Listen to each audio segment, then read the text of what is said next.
There are 7 uncomfortable truths about life. Number 1, comparing your life to someone else is the easiest way to become depressed. Number 2, you can't make everyone happy, and if you try, you lose yourself.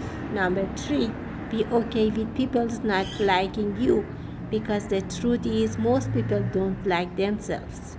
Number 4, the only limitation you have in this world is your mind. Number 5, the biggest dream killers is addiction to other people's opinion about you.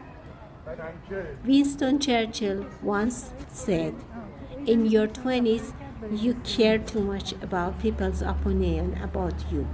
In your 40s, you finally stop caring about other people, and finally in your 60s, you realize that no one was even thinking about you in the first place.